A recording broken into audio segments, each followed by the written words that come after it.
1912 में दुनिया आश्चर्य से देख रही थी जब सबसे बड़ा और सबसे शानदार जहाज कभी बनाया अटलांटिक महासागर के पार रवाना हुआ। उसे आरएमएस टाइटैनिक कहा गया। मानव इंजीनियरिंग, शालीनता और गर्व का एक चमत्कार। लेकिन मात्र 4 दिनों में वह गर्व इतिहास की सबसे बड़ी समुद्री आपदाओं में से एक में बदल गया। ये टाइटैनिक की पूरी कहानी है, उसकी शानदार रचना से लेकर उत्तरी अटलांटिक की बर्फीली जलराशि के नीचे उसके दुखद अंत तक। यह सब 1900 के दशक की शुरुआत में शुरू हुआ। व्हाइट स्टार लाइन, एक ब्रिटिश शिपिंग कंपनी, ने दुनिया के अब तक देखे गए सबसे शानदार महासागरीय लाइनर बनाने का सपना देखा। उनका मिशन सिर्फ गति नहीं था, यह भव्यता और आराम था। 1909 में निर्माण बेलफास्ट, उत्तरी आयरलैंड में हारलैंड एंड वोल्फ शिपयार्ड में शुरू हुआ। टाइटैनिक 3 सिस्टर जहाजों में से एक था, ओलंपिक, टाइटैनिक और ब्रिटेनिक। 833 फीट से अधिक लंबाई, 9 डेक और 2200 यात्रियों की क्षमता के साथ उसे द अनसिंकेबल शिप का उपनाम दिया गया। टाइटैनिक में एक जिम, स्विमिंग पूल, शानदार डाइनिंग हॉल और फर्स्ट क्लास स्वीट्स थे जो शाही महलों को टक्कर देते थे। कहा जाता था कि भगवान स्वयं भी इस जहाज को डुबो नहीं सकते। 10 अप्रैल 1912 को टाइटैनिक ने अपना पहला सफर साउथहैम्पटन, इंग्लैंड से न्यूयॉर्क सिटी की ओर शुरू किया। उसने उस युग के सबसे धनी यात्रियों को ले जाया, व्यापारी, कुलीन और सेलिब्रिटी, साथ ही सैकड़ों आप्रवासियों को जो अमेरिका में नया जीवन तलाश रहे थे। जहाज ने शेरबुर्ग, फ्रांस और क्वींसटाउन, अब कोब, आयरलैंड में रुकते हुए खुले अटलांटिक की ओर प्रस्थान किया।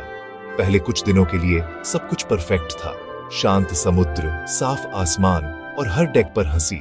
लेकिन भाग्य के अन्य इरादे थे। 14 अप्रैल 1912 की रात को तापमान जमने के नीचे गिर गया।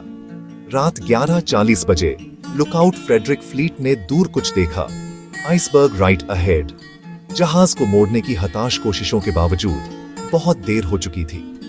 आइसबर्ग ने टाइटैनिक के दाहिने साइड को रगड़ते हुए 5 वाटरटाइट कंपार्टमेंट्स को फाड़ दिया। जहाज के डिजाइनर थॉमस एंड्रयूज ने जल्दी ही सच्चाई समझ ली। अधिकारियों ने लाइफ बोट्स उतारना शुरू किया तो घबराहट फैल गई, लेकिन पर्याप्त नहीं थी।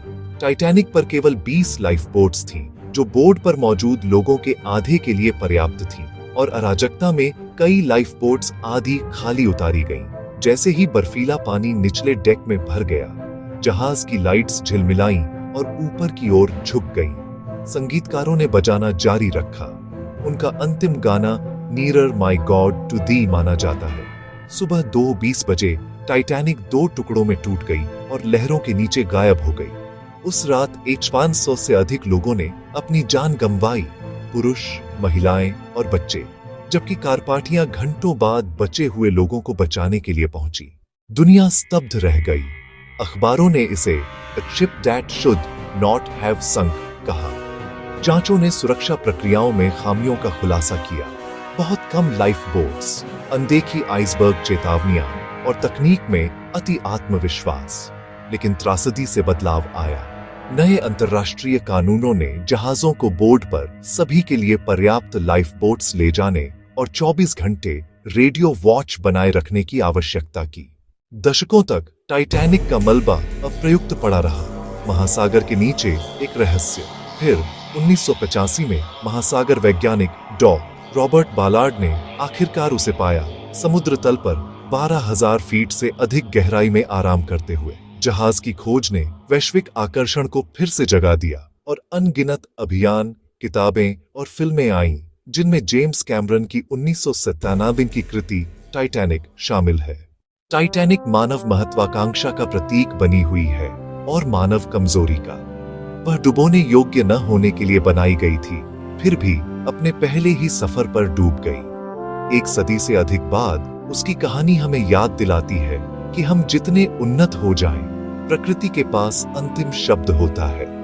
टाइटैनिक समुद्र की तलहटी में आराम कर सकती है, लेकिन उसकी कहानी हमेशा के लिए तैरती रहेगी। यदि आपको यह कहानी रोचक लगी तो लाइक, शेयर और सब्सक्राइब करना न भूलें। अधिक ऐतिहासिक गहन विश्लेषणों के लिए यह टाइटैनिक की कहानी थी, वह जहाज जिसने दुनिया को हमेशा के लिए बदल दिया।